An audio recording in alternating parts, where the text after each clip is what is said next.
আমি এত বোরকার ছড়াছড়ি দেখি নাই, এত নেকাব হিজাবের ছড়াছড়ি দেখি নাই। ইসলাম কিন্তু এইভাবে বলে নাই যে আপনাকে ওইভাবে পর্দা করতে হবে, নারীর জন্য পর্দা করতে হবে, পুরুষের জন্য পর্দা না। আপনি পর্দার কথা যতবার ইসলাম বলেছে, যেখানে দুইজনের কথাই বলেছে পর্দা। আমরা যদি মিডল ইস্টের দিকে দেখি, এক একটা জায়গার এনভায়রনমেন্ট অনুযায়ী কিন্তু কাপড় চোপড় সিলেকশন করা হয় বা চলাফেরা হয়। সেখানে মিডল ইস্টে যেখানে যারা আমি বললে কালকে আবার ট্রল হয়ে যাবে, বলবে যে আমি বোধহয় এগুলা করার জন্যই বলি।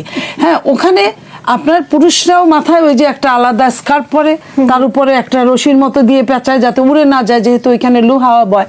তারপরে আপনার ফুল হাতার পাঞ্জাবি পরে, একদম আলখেল্লা পরে, একদম পা ছড়িয়ে যায়। আমি টাকলুর উপরে কোনো সৌদিতে আমি হজে গিয়েছি, আমি দেখি নাই যে তার উপরে পড়তে হয়, এটা আমি দেখি নাই। কিন্তু এইখানে অনেক রকম আইন করা হয়। একটা পুরুষ দেদারসে যা খুশি তাই পরে যাচ্ছে, কোনো সমস্যা নাই। কিন্তু একজন নারীর উপর মানে বাধ্যতামূলক যে ধরনের আচরণ দেওয়া হয়, আমি আমার কথা আরো বলি, যেটা আপনি তখন জন্মানো নাই, আমরা যখন ছোট ছিলাম, আপনাদের বয়সে ছিলাম, আমি সেই সময় আমি কিন্তু মোফাসল থেকে আসছি। আমি এত বোরকার ছড়াছড়ি দেখি নাই, এত নেকাব হিজাবের ছড়াছড়ি দেখি নাই।